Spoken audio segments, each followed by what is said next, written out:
he is. Oh, hiya, Jim. Hi. Well, look, we still have a few minutes before we go on the air. I'd like to tell you about the time that Eleanor and I went down to Oh, let's save the talk.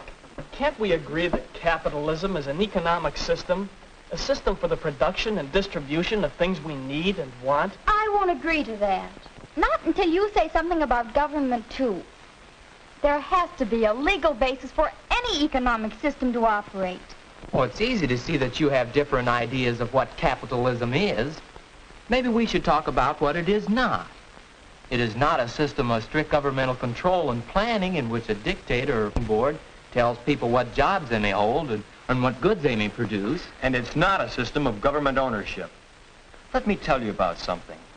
It shows that the basis of the capitalistic system is private property. It happened when Eleanor and I went down to get the things for the class weenie roast. We went to Mr. Brown's store. Well, that's what I mean. Mr. Brown really owns property. All those store fixtures and the groceries in there, and, well, the whole store. It's his property, and he can do almost anything with it that he likes. We needed weenies. Mr. Brown had weenies.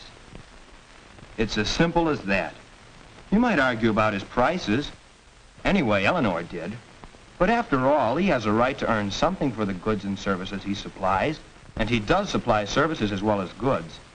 When we agreed to buy everything from him, weenies, buns, marshmallows, and charcoal, he agreed to give us extra service, deliver everything in his truck.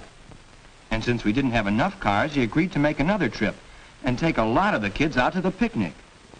And he could help us that way because the truck is his private property, and he can do just about anything with it that he wants. That's how a capitalistic system operates.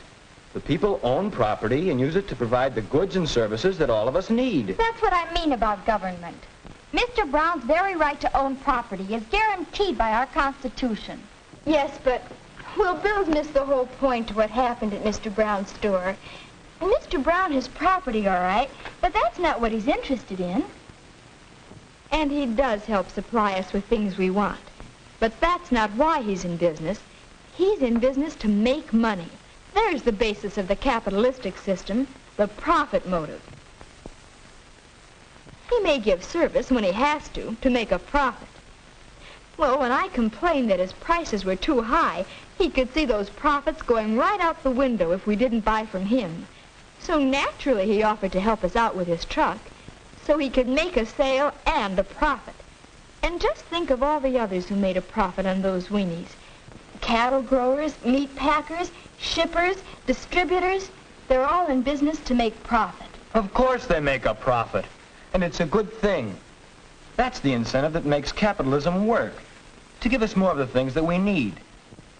That's the incentive that other economic systems lack. I think you've both missed the point. It's competition. That's why Mr. Brown offered his truck. He wanted to make sure you'd buy from him and not from a competitor. And why was he free to make that offer? Freedom of contract.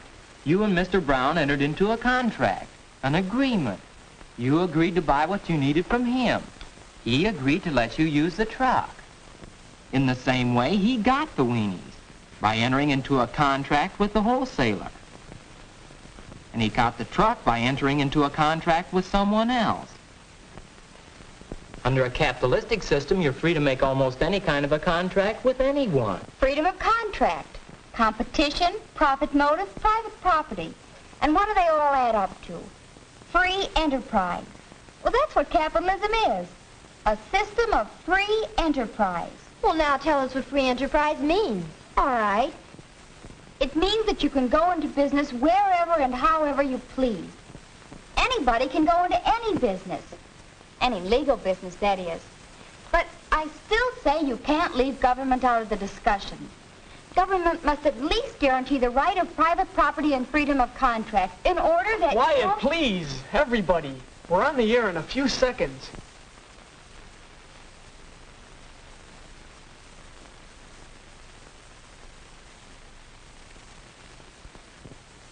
Good afternoon.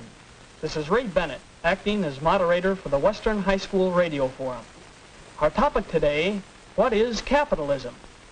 We hear capitalism, capitalistic system, on every hand. On the radio, in newspapers, magazines, books, in lectures and daily conversation. But just what is capitalism? To start our forum, we will present a few candid interviews, recorded remarks of representative citizens of our town who were asked for their opinions about our capitalistic system. Capitalism? Well, why should there be any question about it?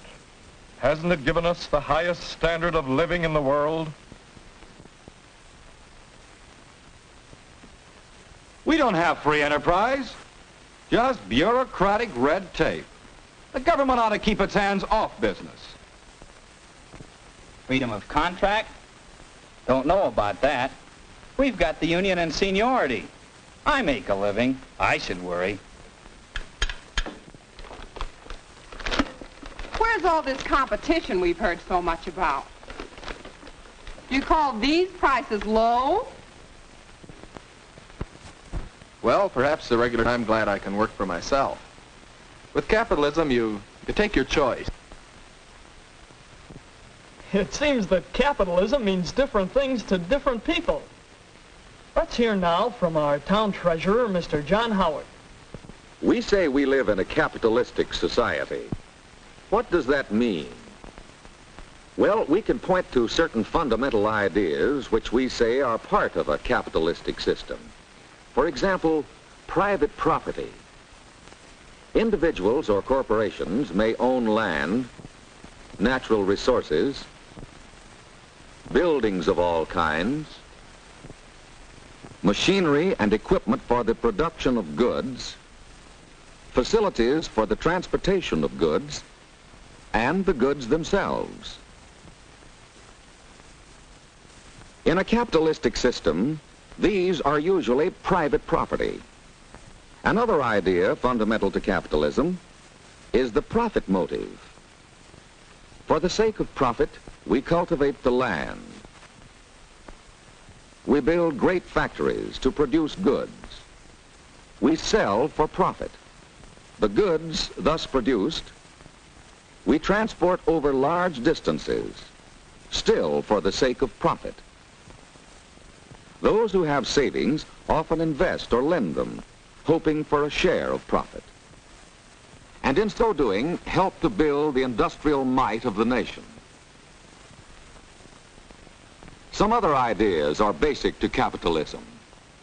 Competition, freedom of contract, free enterprise.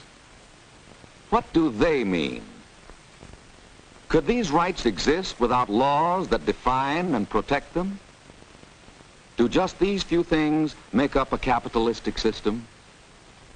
Or should something more be said? Perhaps your forum will have some of the answers. There is more to be said, Mr. Howard. A great deal more. That's why we're holding this forum. Now it's up to you.